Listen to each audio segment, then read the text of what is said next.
자, 오늘 함께 나누실 말씀은 사무엘상 17장 42절 그리고 45절 그리고 55절입니다.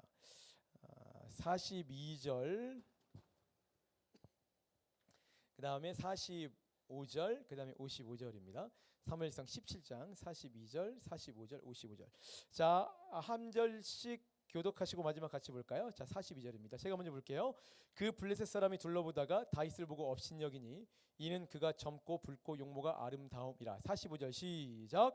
다윗이 블레셋 사람에게 이르되 너는 칼과 창과 단창으로 내게 나아오거니와 나는 만군의 여호와의 이름 곧 너가 모욕하는 이스라엘 군대의 하나님의 이름으로 내게 나아가노라. 55절 같이 보겠습니다. 시작. 사울은 다윗이 블레셋 사람을 향하여 나아감을 보고 군사령관 아브넬에게 묻되 아브넬아 이 소년이 누구의 아들이냐. 아브넬이 이르되 왕이여 왕의 사심으로 맹세하옵나니 내가 알지 못하나이다 하매. 자, 아멘. 뒤에까지 소리 잘 들리나요? 잘 들려요? 오케이. 좌우 앞뒤로 인사하겠습니다. 반갑습니다. 반갑습니다. 네, 오랜만에 오신 분도 계시고, 네, 그렇습니다. 다시 한번 인사해 볼까요? 반갑습니다. 반갑습니다. 좀 일어나서 한번 인사해 볼까? 되게 실시해. 자, 일어나 보세요. 한번 일어나 보세요. 좀 인사를 많이 못했던 사람들하고 한번 세 명씩 찾아가서, 자, 앉아 있는 애들 집중적으로 찾아가. 지금 빨리 가자. 시작. 세 명씩 꼭 찾는, 1명씩 하고 인사하세요. 야, 이쪽 동네는 응답이 없어. 자, 빨리 움직이세요. 빨리 움직여. 빨리 저기 뒤로 가. 앞에 있는 사람, 뒤에 있는 사람 앞으로 오고. 아이, 쑥스러워. 자, 오늘 너무 감사합니다. 섬김이 찬양팀에게 수고했다는 박수 한번 해줄까요? 근데 너네 왜 잘해? 네, 감사합니다. 다음 PPT 한번 띄워주실래요? 최근 베스트셀러로 이름을 날렸던 그릿이라는 책이 있어요. 뭐 보신 분도 계실 텐데, 그릿이라는 책이 보면 이런 글이 있습니다. 읽어드릴 테니까 잘 따라와 보세요. 낙관론자나 비관론자나 나쁜 일을 맞닥뜨리는 상황 자체는 마찬가지예요. 그렇죠? 상황은 마찬가지입니다. 그런데 그들의 차이는 그 일을 설명하는 방식에 있었다. 낙관론자는 의뢰 자신의 고통에 대해 일시적이고 구체적인 이유를 찾는 반면에 비관론자는 영구적이고 전반적인 원인을 탓했다. 실패했을 때 당신이 비관론자라면 나는 모든 것을 망쳐놔라거나 나는 실패자야라고 말할 것이다. 어떤 작은 실수를 가지고요. 이는 영구적, 전반적 원인으로 해석하는 것이다. 이럴 경우 한 번의 실패가 모든 일상에 영향을 미칠 것이다. 그래서 사소한 문제가 대형 참사로 보인다. 반면에 당신이 낙관론자라면 내가 시간 관리에 실패했어. 또는 주의가 산만해서 그냥 단지 효율적으로 이번에 일하지 못한 것뿐이야 라고 설명할 것이다. 이런 원인들은 전부 일시적이고 특수한 원인이고 언제든 해결 가능성이 있기 때문에 문제를 극복할 동기를 부여해 준다. 그 중요한 것은 주어진 상황이 아니라 그 상황을 설명하고 해석하는 방식이고 그게 긍정적인 사람은 언제든지 역경을 딛고 일어선다라는 이야기를 제가 최대한 간략하게 쭉 풀어서 옮겨놓은 것입니다. 다음 페이지 넘겨주시면 수십 곳의 의상실로부터 이런 얘기를 들은 청년이 있어요. 당신은 절대로 패션 디자이너가 될 수 없다. 형편없다라는 딱지를 들은 한 디자이너 지망생이 있었습니다. 자, 여러분들이 이런 청년이라면 어떻게 하시겠습니까? 이 청년은 머지않아서 패션계의 거물이 됐고 그의 이름은 크리스찬 디올이라는 유명한 사람이 됐습니다. 이런 사람도 있어요. 새로운 이론을 발표할 때마다 의학계로부터 이 쓰레기 같은 이론이다. 저질 의사의 정신병적 망상이다라고 혹평을 무려 20년간 받은 사람이 있었습니다. 그 사람은 세계에서 가장 유명한 철학 그리고 심리학자 프로이트입니다. 그 출판 편집장에게 이런 소리를 들은 사람도 있어요. 이따위 글 실력으로는 절대로 작가가 될 수 없다 라는 소리를 많이 들은 어느 무명 작가는 노인과 바다라는 작품으로 노벨 문학상을 수상합니다. 여러분 다 들어보셨죠? 그의 이름은 해밍웨이입니다. 이들은 어떻게 사람들의 소리, 역경을 이겨냈을까요? 여러분들도 사회생활 하다 보면 이런저런 소리를 굉장히 많이 들으실 텐데 어떻게 그런 고난에 이 사람들은 대응했고 이겨내서 그렇게 위대한 사람들이 되었을까? 이 상황에 대한 바른 해석이 답이죠. 그들에겐 주어진 상황 너머에 내가 이루고 성취할 수 있는 세계를 꿰뚫어 볼 수 있는 그 세계를 붙들 수 있는 힘이 있었던 거죠. 그래서 이들은 결국 우리가 아는 위대한 사람들로 거듭날 수 있었습니다. 여러분은 어떠신지 모르겠어요. 이 세상은 고통과 고난 그리고 비난의 반복의 역사예요. 그 총합이 인생이라고 많이 얘기를 하잖아요. 그때마다 여러분은 어떻게 그 상황을 해석하시고 어떤 방식으로 받아들이십니까? 이 한 끗 차이가 여러분의 인생을 좌우할 수 있어요. 민서가 물 좀. 인도자가 열심히 찬양하니까 나도 열심히 찬양했거든. 목이 아파 죽겠다. 오늘 우리가 함께 나누신 말씀은 이제 우리 큐티 책 따라 쭉 가잖아요. 여러분이 잘 알고 있는 다윗과 골리앗에 대한 이야기예요. 자, PPT를 한번 넘겨주시면 저기 빨간색 네모칸 보이십니까? 저기서 싸운 거예요.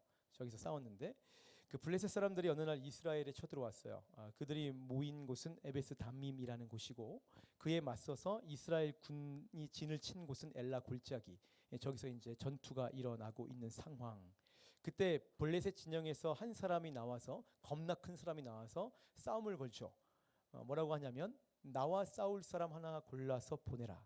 만약에 내가 이기면 너희가 나의 종이 되고 내가 만약에 지면 우리 전 군이 너의 군의 종이 되겠다. 그렇게 막 싸움을 걸고 하나님을 모욕하는 거대한 겁나 큰 사람이 한 명 나왔습니다.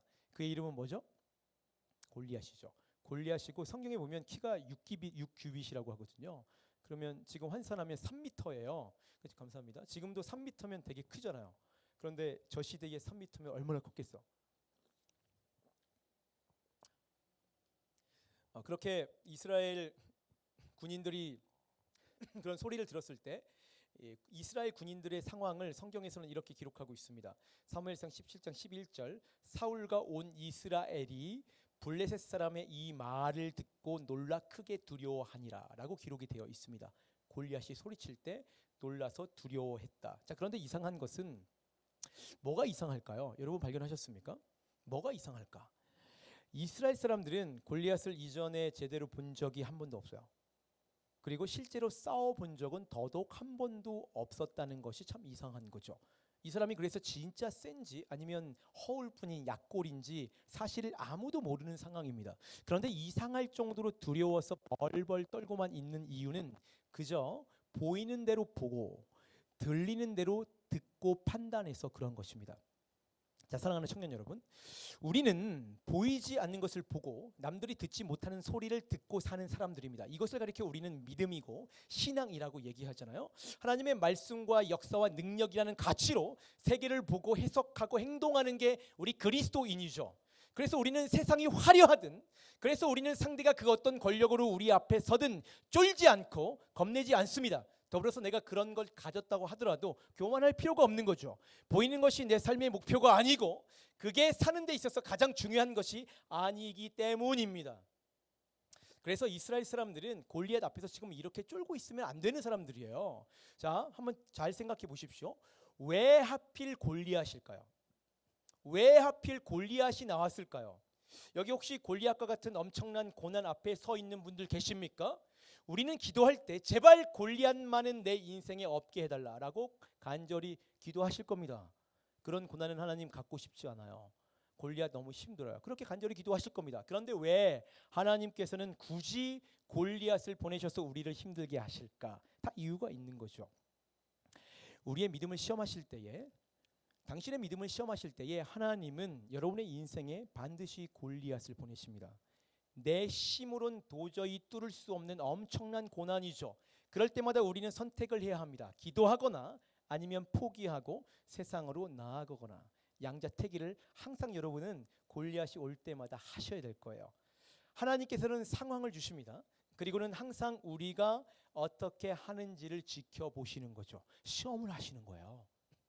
믿음의 선배들은 그때마다 자기 힘을 빼고 기도하기 시작했죠. 내 힘이 빠질 때, 굉장히 중요한 포인트입니다. 나의 힘이 빠질 때, 나의 물이 빠질 때, 나의 생각이 빠질 때 바로 그 자리에서 하나님께서 일하기 시작하시는 것이죠. 그랬을 때 홍해가 갈리고, 그랬을 때 여리고가 무너지고, 그랬을 때야만 요단강이 끊기는 역사를 볼 수 있는 거죠. 자, 청년 여러분, 아마도 여러분은 그 신앙생활 하시면서 하나님의 일하심을 보기 원하실 겁니다. 굉장히 도덕적인 신앙은 재미없잖아요. 내 인생에도 죽은 자가 좀 살아나는 역사가 있었으면 좋겠다.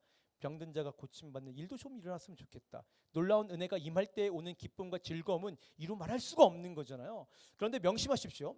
하나님의 능력은 그냥 나타나지 않습니다. 우리가 결단하고 내 힘을 빼고 기도하고 믿음으로 발을 내디딜 때, 그래야만 하나님의 기적과 능력과 영광이 비로소 그 자리에서 드러나는 거죠. 그 한 걸음, 고난 가운데 물러서지 않고 하나님께 나아가는 그 한 걸음이 시작인 거죠. 그런데 오늘 이스라엘 백성들은 거기까지 나아가지 못하고 현실 속에서 크게 놀랐다. 그리고 두려워했다. 그리고 나중에 보면 막 도망하기 시작해요.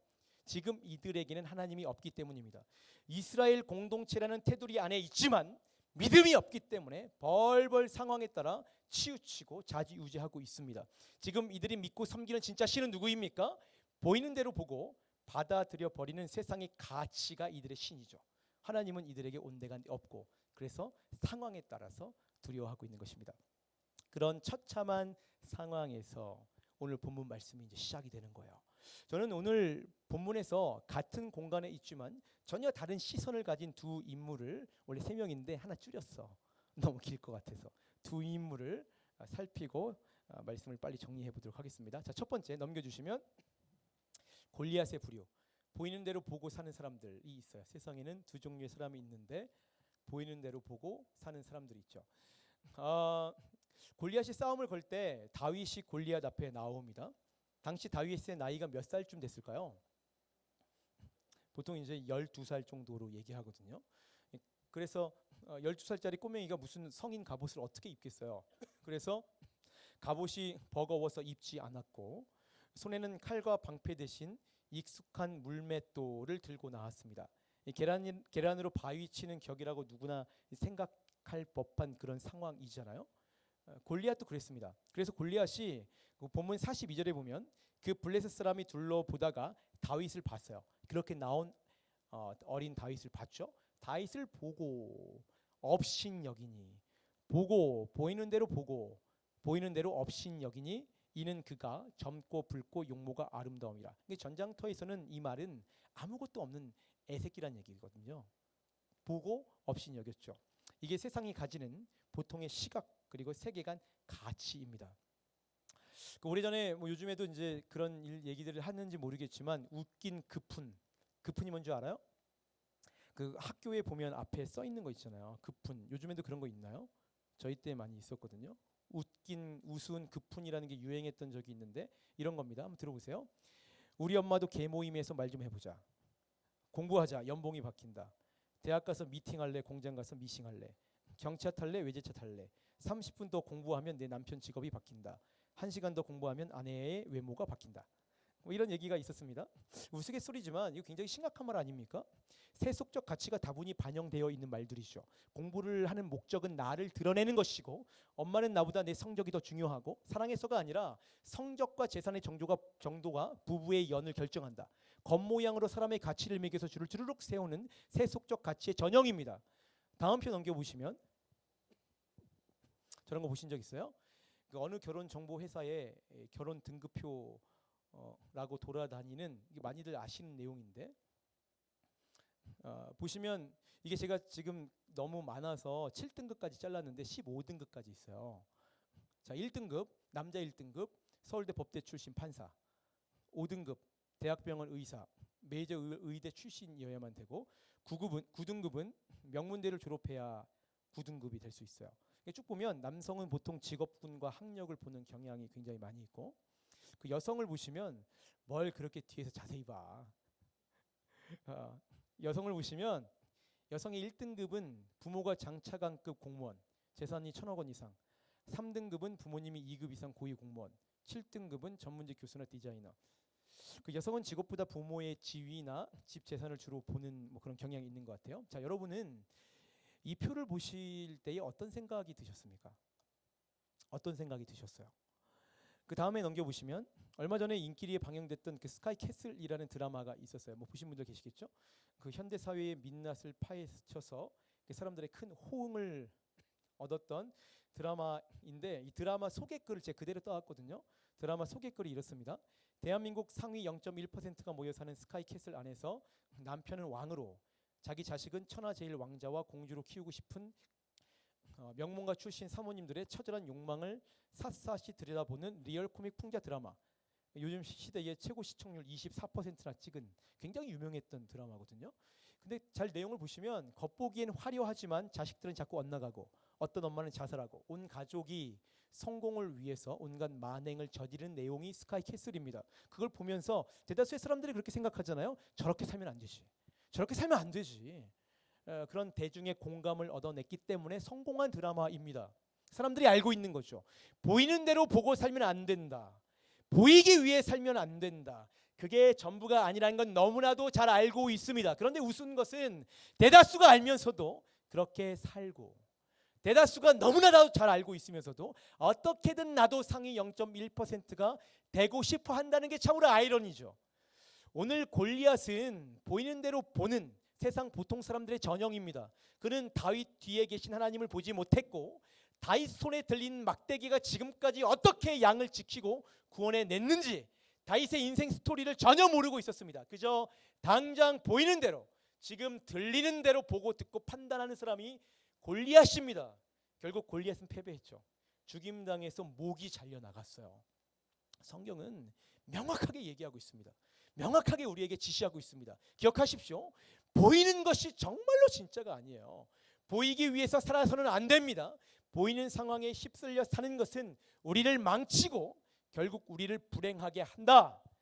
골리앗을 통해 세속 가치의 허무함, 골리앗을 통해서 세속 가치의 허무함을 극명하게 드러내고 있는 얘기예요. 그걸 알라고 보여주는 거야.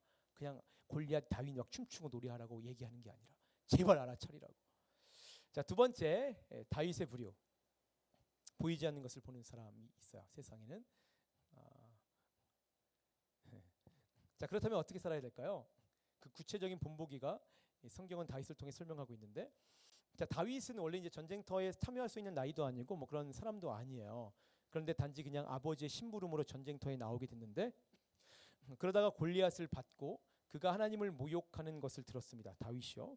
그 소리에 다윗이 격분하면서 이렇게 얘기해요. 사무엘상 17장 26절에 다윗이 곁에 서 있는 사람들에게 말하여 이르되 이 블레셋 사람을 죽여 이스라엘의 치욕을 제거하는 사람에게는 어떠한 대우를 하겠느냐. 이 할례받지 않은 블레셋 자식이 누구기에 살아계시는 하나님의 군대를 모욕하겠느냐. 막 너무나 분통이 터지는 거야. 여러분, 이 상황이 지금 어떤 상황인지 납득이 가십니까? 아직 12살짜리 꼬맹이가 하는 말이에요. 어른들에게 하는 얘기예요. 그리고 이 말을 하기 바로 직전 앞구절에 보면 이렇게 기록되어 있습니다. 이스라엘 모든 사람들이, 모든 어른들이 골리앗을 보고 심히 두려워 그 앞에서 도망할 때, 도망 다닐 때에 다윗이 오늘 소리친 거죠. 이스라엘 군인들이, 어른들이 골리앗을 보고 막 힘들어요. 그래서 막 도망가고 있을 때 그 어른들에게 12살짜리 꼬맹이가 소리치고 있는 것입니다. 목사님, 집사님, 선배님, 지금 뭐 하고 계신 거죠? 하나님이 살아계시다고 나한테 가르쳤잖아요. 하나님이 지금도 역사한다고 말했잖아요. 어제 같이 예배 드렸잖아요. 그런데 저렇게 하나님을 모욕하는 골리앗 앞에 왜 도망가고 계세요? 지금 뭐 하고 계신 거예요? 그게 분통이 터져서 12살짜리 꼬맹이가 소리치는 거예요. 어떻게 이럴 수가 있는가? 자, 청년 여러분, 이제 성인이 돼서 자유를 만끽하고 있는 우리 성도 여러분, 여러분 어른이잖아. 또 어른 대접 받고 싶어 하잖아요. 어른이에요, 여러분. 여러분의 어른 여러분의 신앙은 요즘 어떻습니까? 제가 어울리지도 않는 교육부를 갑자기 담당해 버려 가지고 지난 2주간 그 3부 하모니 예배를 드렸어요. 그때 아주 어린 아이들이 성경을 너무 또박또박 읽는 거야. 그리고 초등부 아이들이 너무 기도를 정말 진지하게 하는 거야. 난 되게 막 이럴 줄 알았거든요. 너무 진실하게 하는 거야. 우리 딸이 저한테 그렇게 얘기를 합니다. 제 눈을 보고 정말 순수하게, 아빠, 하나님은 진짜 살아계시잖아. 하나님은 진짜 살아계시는데 왜 사람들은 하나님이 살아계신 걸 잘 모르지? 저한테 그렇게 얘기해요. 그 눈을 볼 때 제가 얼마나 부끄러웠는지 몰라요. 그 아이들이 우리의 신앙을 보고 있습니다. 내 딸이 저의 신앙을 보고 있어요. 여기 앉아있는 여러분 후배가 여러분의 신앙을 보고 있어요. 팀장님들 정신 차리셔야 돼요. 팀원들이 얘기 안 하지만 여러분의 신앙을 보고 있어요. 임원들 정신 차리셔야 돼요. 얘기 안 하죠. 근데 다 보고 있어요. 그대로 따라하죠. 정신 차려야 돼요. 여러분은 그들에게 뭐라고 화답하고 있습니까? 여러분의 신앙으로 여러분의 후배들에게, 여러분의 팀원들에게 여러분은 어떻게 신앙을 화답하고 있습니까? 혹시 그들도 우리가 너무나 실망스럽고 답답해서 속으로 다윗처럼 소리 지르고 있진 않습니까? 혹시 이 공간에 있으면서도 여전히 세상이 조금 누르면 주눅 들어버려. 이 공간 안에서 하나님을 선포하지만 여전히 돈에 휩쓸리고 명예에 짓눌려 살고 있지는 않습니까? 다윗이 소리치는 거예요. 뭐하고 계신 거예요? 소리치고 있습니다. 결국 어른들은 참 이게 얼마나 웃긴 얘기인지, 결국 어른들은 다윗을요 골리앗 앞에 내세워요. 12살짜리 꼬맹이를. 전투 경험이 없어요. 갑옷이 없어요. 칼과 방패도 없습니다. 그냥 물맷돌 하나 가지고 골리앗 앞에 세워버렸어요. 어른들은 뭐 하고 있냐면요, 저 뒤에서 다 벌벌벌 떨고 있는 거예요. 이게 얼마나 부끄러운 일입니까? 그런데 다윗이 이스라엘과 블레셋 온 백성들 앞에 다시 이렇게 소리칩니다. 한번 들어보십시오. 본문에 다윗이 블레셋 사람에게 이르되 너는 칼과 창과 단창으로 내게 나아오거니와 나는 만군의 여호와의 이름 곧 너가 모욕하는 이스라엘 군대의 하나님의 이름으로 너에게 나가는데요. 이거 얼마나 멋있는 얘기예요. 너무 창피했을 것 같아. 차라리 안 듣고 말지. 들으면 너무 창피하잖아. 그 12살짜리 꼬맹이가. 여러분은 세상에서 싸울 때 어떤 칼과 어떤 방패를 가지고 있습니까? 여러분의 비장의 카드 필살기는 무엇입니까? 골리앗은 큰 키와 엄청난 근육과 창과 갑옷이라는 필살기를 가지고 있죠. 세상이 항상 자랑하는 것들을 골리앗은 다 가지고 있었습니다. 먹음직스럽습니다. 보함직하죠. 그런데 성경은 분명히 얘기하고 있습니다. 그런 것들이 한순간 사람들을 두려워 떨게 할 수 있어요. 그런 것들이 부러움을 사게 할 수도 있고, 그런 것들이 선망의 대상이 될 수도 있어요. 심지어 믿는 자들조차도 그런 것들을 보고 주눅들 수도 있습니다. 그런데 성경은 명확하게 얘기하고 있습니다. 절대로 그런 것으로는 세상을 이길 수 없다. 그런 것들로는 세상에 나아가서 써먹을 수가 있는 게 아니에요. 하나님 없는 거칠에는 허망한 것이고 결국에는 죽임을 당해 목이 잘릴 것이다. 성경에서는 말하고 있습니다. 그러나 다윗의 자랑은 무엇입니까? 다윗의 절대 비장의 무기는 하나님이었죠. 그 손에 든 것은, 여러분 사실 어떻게 물맷돌이 사람을 죽여요. 용사인데 3m가 되는 거구에. 세상 사람들 비웃죠. 주역들 하나 가지고. 너무나 작고 초라해요. 이 시대의 교회를 다니는 것은 멍청한 짓이죠. 마치 조약돌을 들고 가는 다윗과 같은 사람들이에요. 그러나 하나님께서 함께 하시고 나면 작은 돌멩이도 거대한 전사를 한 방에 쓰러뜨릴 수 있는 핵폭탄이 되는 것입니다. 하나님이 하시면 막을 것이 없는 거죠. 하나님께 하시면 막을 것이 없는 거예요. 다윗은 그걸 알고 있었어요. 그걸 알고 있었습니다. 그래서 물맷돌을 던졌고 말도 안 되게 골리앗을, 그 거대한 세상의 고난과 역경을 너무나 쉽게 이겨내 버렸습니다. 자, 여러분의 속에 예수의 심장이 있습니까? 여러분은 성령 충만하십니까? 경험해 보신 분들은 아시겠죠. 그때 우리에겐 두려움이 없어요. 예수 심장이 내 심장일 때, 내게 성령의 역사가 있을 때 우리에게 두려운 것이 없죠. 하나님께 함께 하실 때 우리 이 땅에서 잠대하고 내 속에 예수의 심장이 있을 때에 우리는 정말로 기쁘고 행복하게 살 수 있는 거예요. 그 구체적인 사례가 오늘 말씀이고 우리가 가진 성경 스토리의 모든 것입니다. 세상 사람들에게는 두 종류의 부류가 있어요. 보이는 대로 사는 사람이 있고, 그리고 보이지 않는 것을 보고 사는 사람. 다시 한번, 세상에는 두 가지 종류의 사람들이 있어요. 보이는 대로 보고 들리는 대로 듣고, 사람들이 하는 소리에 그냥 주눅 들고, 사람들이 조금 더 잘해주면 세상 다 가진 것 같고, 조금 뒤통수 치면 나는 죽일 놈이야, 그런 비관적인, 그렇게 사는 사람들이 있어요. 또 하나의 부류는 그런 것과 상관없이 하나님께서 나와 함께 하시기 때문에 다윗처럼 담대하고 어느 순간에도 행복한 사람들이 있죠. 여러분은 어떤 사람이십니까? 혹시 여러분은 불 꺼주세요. 골리앗이십니까? 그래서 순간순간 쾌락에 좋다가도, 쾌락 좋죠. 좋아요. 그런데 쾌락이 지나가면 매 순간 허망하고 하죠. 그래서 쾌락이 지나가면 항상 비교 속에 혹시 골리앗처럼 찌들어 살고 있습니까? 사랑하는 청년 여러분, 다윗이 되십시오. 하나님을 쫓아서 영혼을 누리세요. 그 여러분이 우리의 살 길이에요. 이 공동체 안에서 잘 안 보이지만 앞뒤 친구들 한번 보십시오. 같이 가십시오. 손을 잡고 안 되더라도 한번 같이 가보십시오. 그렇게 같이 걸을 때에 여러분은 그 걸음 속에서 어느 순간 진리를 만나게 될 것이고 그 생명을 취하게 될 것입니다. 때론 고달파도 즐거울 것이고 남과 비교하지 않아서 행복할 것이고 하나님께서 만드신 참 귀한 나로서 다윗처럼 굳건히 이 세상에서 당당하게 살아가게 될 것입니다. 그게 여러분이 정말 행복하게 사실 수 있는 비결이에요. 자, 말씀을 정리하겠습니다. 다음에 한 장 더 있어. 제 아내에게는 2살 어린 여동생이 있어요. 보이세요? 예쁘죠? 아시는 분도 계시지만 오늘부터 온라인에는 안 나갈 거니까 제가 허락받지 않고 그냥 사진을 막 썼어요. 안 볼 거니까. 예쁘고 똑똑하고 게다가 신앙이 너무나 견고한. 그래서 이제 저희 장인 장모님이 저 처제 선교사로 갈까 봐 항상 노심초사했던 그런 자매인데 온 교회의 이제 선망의 대상이었죠. 이 친구가 어느 날 신랑감을 데리고 왔습니다. 어떤 신랑감이냐면 완치 판정을 받았지만 혈액암을 2번이나 앓은 항암을 해서 지금도 머리가 하나도 없는 그 동갑내기 청년을 신랑감이라고 데리고 왔어요. 이 신랑감이 얼마나 착한지 남을 항상 먼저 생각해서 나누는데 지금도 앞장서는 청년이에요. 게다가 너무나 성실하고 그 무엇보다 하나님을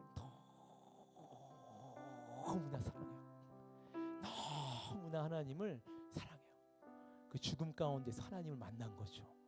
결이 달라요. 저하고는. 죽음 가운데서 만난 하나님이 다르더라고. 너무나 신실한 청년.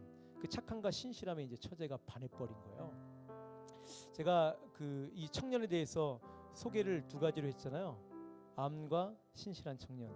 여러분은 어디에 더 꽂히셨습니까? 어디에 더 의미를 부여하셨어요? 그게 여러분의 신앙의 현재 상태예요. 그래서 여러분들은 그래서 반대했습니다. 그리고 걱정했습니다. 청년의 건강은 물론이고 잦은 항암이나 방사선 치료 때문에 2세를 갖지 못할 거라 그렇게 얘기했어요. 이제 그 화면을 내려주세요. 그런데 그때 그렇게 막 반대를 한참 할 때 저도 굉장히 걱정을 많이 했는데 그때 처제가 항상 얘기했던 게 있어요. 그리고 항상 중얼거리었던 말이 있어요. 뭐냐면 생명의 주관자는 살아계신 하나님. 형부, 생명의 주관자는 살아계신 하나님이야. 그거 아시잖아요. 언니, 아버지, 어머니, 생명의 주관자는 살아계신 하나님이야. 이게 처제가 세상을 바라보고 해석하는 가치였습니다. 결국 그 남자 청년은 제가 사진을 다 보이고 싶은데 아기가 있어가지고 내가 우리 동서한테 멱살 잡힐까봐 못 갖고 왔어요. 제 동서가 됐고 너무나도 예쁜 딸을 낳아서 잘 낳고 잘 살고 있습니다. 그리고는 제 처가 부모님들께서는 모이기만 하면 항상 정말 너무너무 행복해하세요. 너무너무 행복해하세요. 그래서 장인어른이 뭐라고 항상 얘기하냐면 요즘 시대에 이렇게 예수 말하고 사는 가정들이 없다고. 모이기만 하면 예수 얘기하고 모이기 하면 신앙 얘기하니까 너무나 좋아하세요. 이렇게 너무 행복하다고 이렇게만 살다가 다 천국에서 만났으면 좋겠다 그런 얘기를 매번 하시거든요. 자, 사랑하는 청년 여러분, 예수로 살아보십시오. 사랑하는 청년 여러분, 예수로 한번 살아보세요. 한번 해보세요.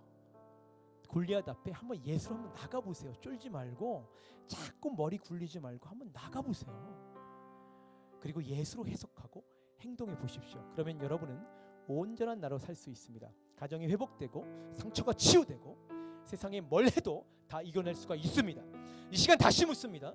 여러분이 이 세상을 바라보는 시각과 가치관은 무엇입니까? 여러분은 특별히 골리앗과 같은 고난 앞에서 어떤 사람이십니까? 오늘 말씀을 기억하십시오. 그리고 결단하십시오. 우리는 세상을 말씀으로 해석하고 고난이 닥칠 때에 바로 그 말씀의 능력으로 뚫고 나간다. 그래서 여기 앉으신 모든 분들이 세상의 방법으로 경쟁하면서 매일 힘들고 피곤해서 남 눈치 보느라고 찌들어 살지 마시고 예수로 늘 인생이 행복한 귀한 주님의 자녀로 더욱 자라나시길 예수님 이름으로 축원합니다. 자, 찬양팀 나오세요.